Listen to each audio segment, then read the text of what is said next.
Hey everyone, in this video we're going to learn how to play Tembo, Survival on the Savannah. Let's learn how to play Tembo, Survival on the Savannah. This tutorial exists thanks to Neck and Yancer. Tembo. Tembo is a Swahili word for elephant.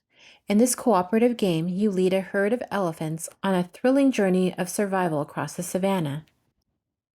In Tembo, players will play cards to either expand the savannah or move elephants across it. While traveling to the destination, players will need to eat trees for energy, rest at watering holes, and visit each landmark in the matriarch's memory, all while avoiding lions. If the players reach the destination before time runs out, they win. At the beginning of the game, each player must choose a direction. All the cards will be oriented that way for the whole game. There's no real strategy here, so let's just choose up. That will be the easiest to read, so click on up. Okay. Next, the players must collectively decide if they want to pay 2 energy to rotate one of the boards that make up the savannah. BJ positioned the boards according to the journey we selected in the lobby options, but they were rotated randomly.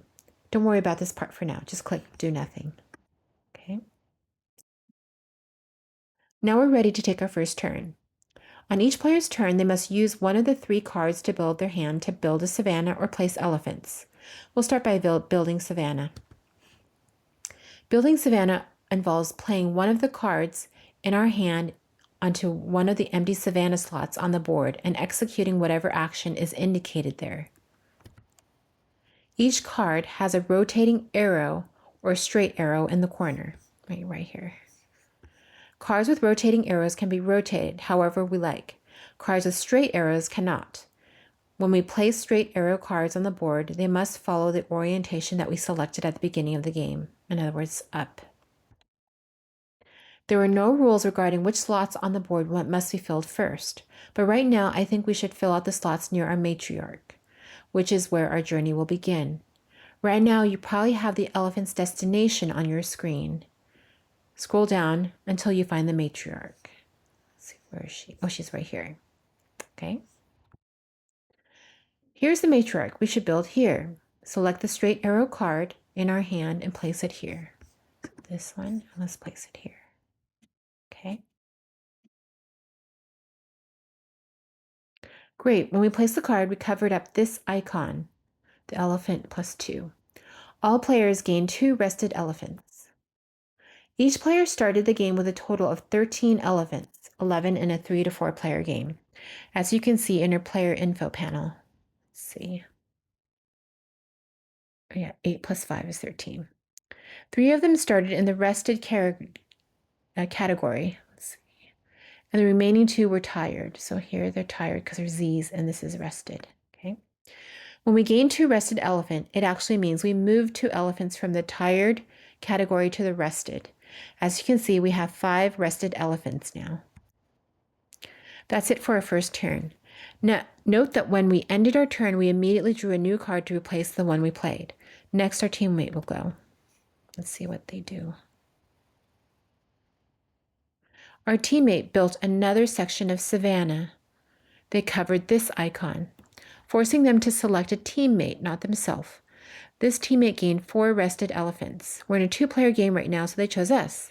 We're up to 9 rested elephants. So I think they put this card. Let's see. Yeah, we have 9. Next turn. Now that there are open spaces adjacent to our matriarch, we can place elephants.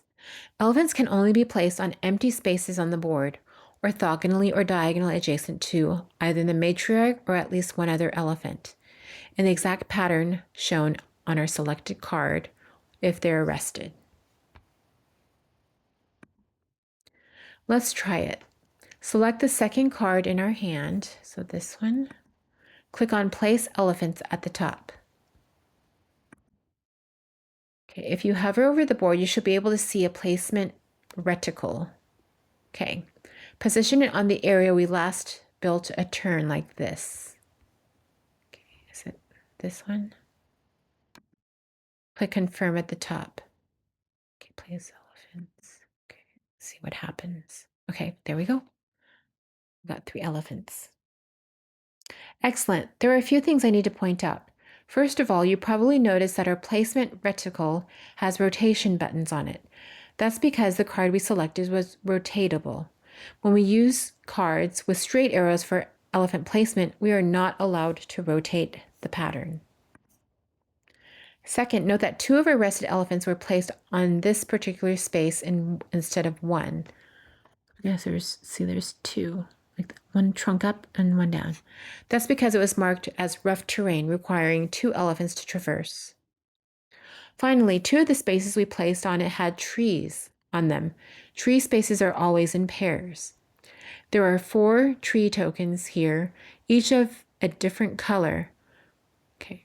Whenever we place elephants on both spaces of a tree space pair, we'll flip the corresponding tree token and gain 1 energy. 2 for the green energy tree. So I guess these are trees, like red trees and green trees. Or no, that's a watering hole. Okay. Trees are always in pairs. Okay. In this case, the tree spaces were red. So BJ flipped the red tree token right here. We can't get any more energy from the red tree spaces until this token is unflipped. We can think of energy as our herd's overall health. We started the game with 9 energy, 7-6 in a 3-4 player game, out of a maximum of 12, and now we're up to 10. Let's check. I can't see it. How do we know? Oh, here we go, 10 out of 12. Okay, our energy is also tracked in the bottom left corner of the board where a matriarch is. Our energy. Hold on, let's see. The zoom thing is in the way. I don't see anything. Our energy. Bottom left. Oh well, we'll figure it out. There are 2 more kinds of spaces you'll need to learn about. This is a water space. Whenever a player places an elephant on one, they immediately gain 3 rested elephants. These are landmark spaces. When we have elephants on the spaces that make up a landmark, BJ will mark it as visited. To win the game, we must visit every landmark and then reach our destination. Okay. Our teammate just placed 2 elements on this landmark. We can complete it at this turn, but not in the way you expect. Select this card in our hand, so this one. Click on Build Savanna. Okay, Build Savanna. And place it on this space. Great, we covered up this icon. We gained 3 rested elephants and can place 1 elephant on a space, ignoring rough terrain. Place an elephant on the last landmark space. Okay. There's a check mark. Great. This landmark is now considered visited, the check mark. 1 down, 4 to go. By the way, building Savanna on these icons isn't the only way to ignore rough terrain. Some cards can do it too, like this one. I guess, whatever that means. Speaking of Savanna icons, we've seen what 3 of them do. So we have +2, +4, +3 rested. All players gain 2. One teammate gains 4, and you gain 3 and place an elephant. Okay. Each player plays 2. Your teammate gains 4, and you gain 3 and place an element here. An elephant. Gain 5 rested elephants. And here's one last one. Gain 5 rested elephants. Choose a teammate. This teammate will lose 2 rested elephants. Okay. Not so good. Our teammate just placed 2 elephants on a pair of blue tree spaces. We flip the blue tree token and gain 1 more energy. We've made some good progress so far. Next, we want to advance eastward to visit this landmark. This one over here. Which card should we use to place elephants? I don't know. Well, we can't use a rotatable card. There's no way we can replicate the indicated pattern given the available spaces on the Savanna. We are allowed to ignore the pattern on a card and place an elephant on a single space, 2 elephants if it's a rough terrain, but that doesn't seem like a good use of our time. Our other 2 cards have diagonal patterns, so we can place elephants like this, like here or here. Option 2, this option will cover 2 water spaces, each of which will grant 3 rested elephants. That sounds great, right? This option covers 2 water spaces. Yep, I believe so.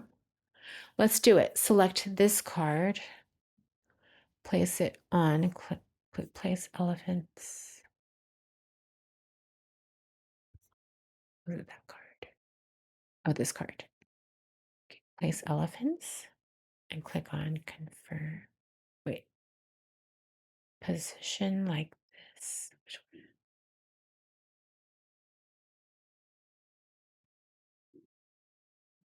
Is it that one?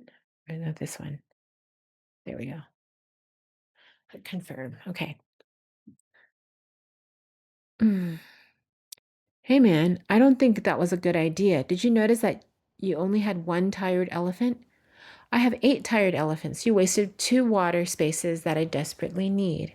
Shoot, our teammate's right. That wasn't a smart move. Good communication is essential to victory. Players can talk about their cards, but are not permitted to show them. Okay, I think you have a good idea of how each turn works now. Now let's learn about the 4 decks that control the overall arc of the game. The first one is a support deck, which consists purely of normal cards like the ones you've seen so far. The number of cards in the deck depends on your selected difficulty. By default, it's 5, the easiest. At this point in your game, we've already exhausted the support deck and moved on to the real deck, which includes 10 normal cards, well 8 now, 4 matriarch cards, and 3 lion cards. I'll fast forward a bit so you can see what happens when we draw them. Okay, fast forwarding. Uh-oh, our teammate drew a lion card. Whenever this happens, it is automatically played, activating the lioness and lion if there is one. Our particular journey has a lioness but no lion. The lioness is napping now. When a napping lioness is activated, it wakes up. So that's right here. Eep, scary. Okay, now that the lioness has been activated, the active player will discard the lion card and draw a replacement.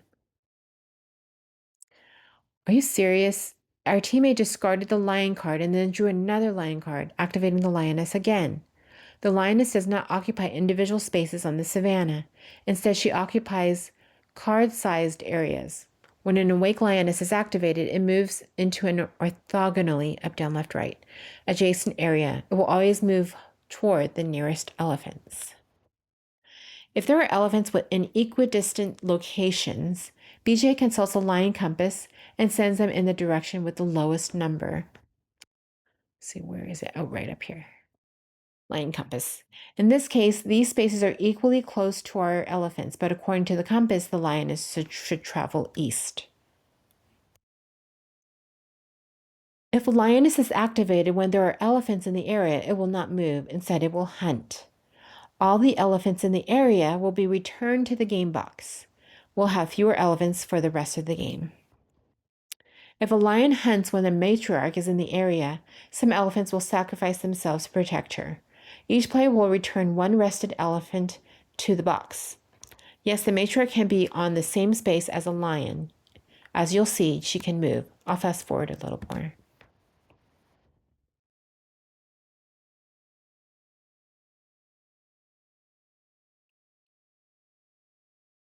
Okay. We just drew our first matriarch card. We can play it on our turn instead of building savanna or placing elephants. When we do, we must follow the 4 steps indicated along the bottom of the card. So there's some stuff here. We move the matriarch, gather the herd, lose energy, and refresh trees. Okay. Move the matriarch.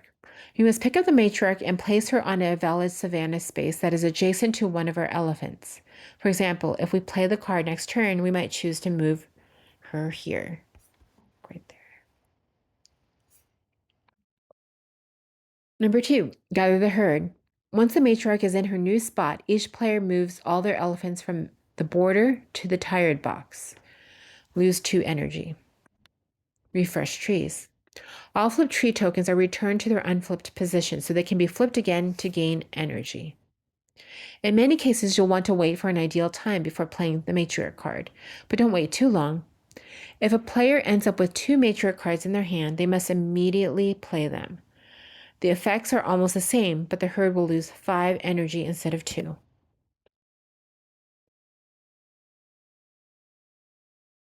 It's our turn now. I don't think we should play the matriarch card just yet. I want to finish this landmark before we move her. This rotatable card is perfect for that landmark, but unfortunately, we don't have enough rested elephants. That's a lot of rested elephants. This is a good time to use a support token. Support tokens are shared team resources. We started the game with 5 of them. Before playing a card, player must use a token to gain one of the following: +1 energy, right here, +2 rested elephants, rotate a card in hand, and place 1 rested elephant, ignoring tough terrain. In this case, we need more rested elephants. See? Oh yeah, we totally do. We only have 1. Click on use support token. Gain on 2 rested elephants. Great, we have enough elephants to visit our landmark now. Select the rotatable card in our hand. Okay. Click on place elephants.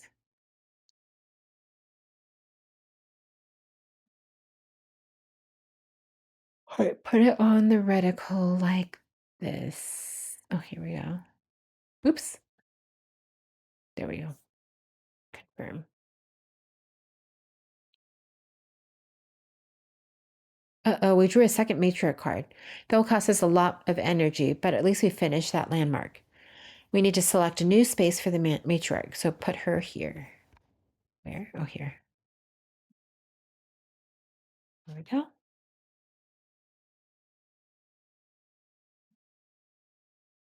All the elephants returned to their owners' tired boxes. We lost 5 energy, but all the free tokens have been refreshed, so we can gain more energy from them.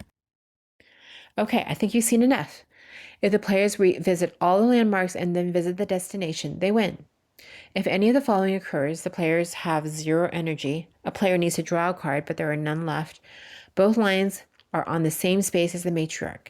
A player has 0 elephants left. The players lose. This tutorial was made with the default options: first game and journey, gray A. If you toggle gray B, the board will look a little different. If you turn off the first game, you'll be able to select one of the 12 different journeys, each more difficult than the last. You can also control how many cards are put in the support deck. Finally, you can toggle events on and off. If you toggle events on, 2 events will be revealed at the beginning of the game. Each time a matriarch card is played, BGA will discard one of the revealed events and reveal a new one. Events can have instant or persistent effects. For example, these events activate the lions, and these change how many elephants are needed to cross enough terrain. Thank you for playing through this tutorial for Tembo. If you have any questions or comments about this tutorial, feel free to send Neck and Answer a message. Big thank yous go out to Dan, Mads, Asker, and Daniel for designing the game, Vincent Dutroux for illustrating, Sidekick Games for publishing, to Zach and Q Wizard for developing it for BGA. Have fun. 5 stars. Thanks for watching.